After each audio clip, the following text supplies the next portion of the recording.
Hi friends, आज आपण बनवणार आहोत साजूक तूप, तेही अगदी झटपट 10 ते 15 मिनिटात होणार। चला तर मग प्रोसेस स्टार्ट करूया। मी 15 दिवसाची मलाई स्टोअर केलेली फ्रीजमध्ये त्यातली काढून घेत आहे मिक्सरच्या जारमध्ये। त्यानंतर त्याच्यामध्ये एकदम चिल्ड पाणी ॲड केलेलं आहे आणि मिक्सरला फिरवून घेत आहे। जोपर्यंत लोण्याचा गोळा वरती तयार होत नाही तोपर्यंत आपण अशा प्रकारे मिक्सर चालू ठेवणार आहोत।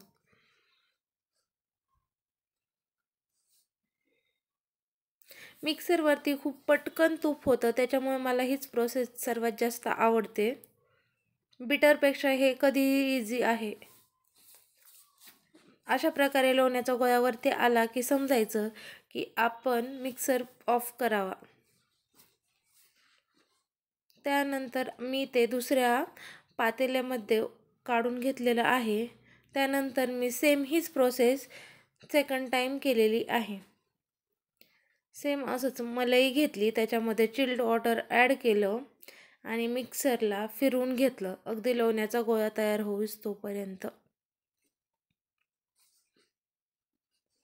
हे पहा तुम्ही लोणी कसे गोळा होऊन वरती आलेलं आहे।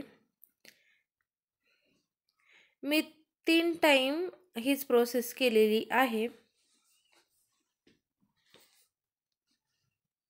तुम्ही पाहू शकता लोणी किती छान वरती आलेलं आहे। त्यानंतर मी हे लोणी सगळं एकत्र करून दुसऱ्या बाउलमध्ये काढून घेतलेलं आहे। तुम्ही पाहू शकता लोणी किती छान दिसत आहे। चला तर मग आपण आता हे कढवण्यासाठी ठेवूया।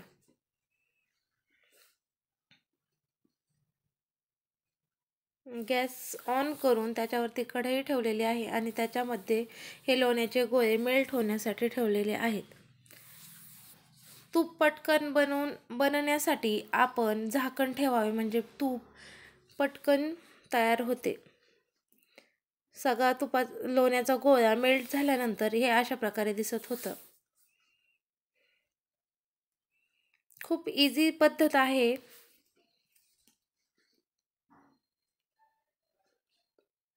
आणि हे साजूक तूप आहे। तुम्ही पाहू शकता तूप हळूहळू जास्त कडक चाललेलं आहे। जितकं तूप लालसर होईल तितकं तुपाचा वास छान येतो, खमंग, आणि जास्त दिवस हे टिकते।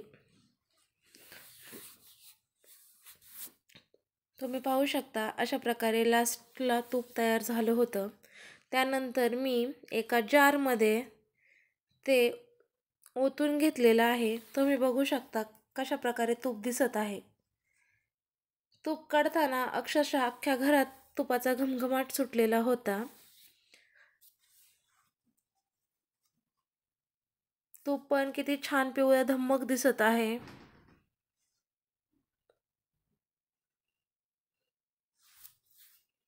मी 15 दिवसाच्या साई फ्रीजमध्ये स्टोअर करून हे तूप बनवलेलं आहे। त्याची पूर्ण एक भरणी भरून झालेली आहे। तुम्ही पाहू शकता किती छान प्रकारे ते तूप दिसत आहे। 100% नॅचरली बनवलेलं हे तूप आहे आणि अगदी सोप्या पद्धतीने। तुम्हाला ही पद्धत कशी वाटली हे नक्की कॉमेंट करून सांगा।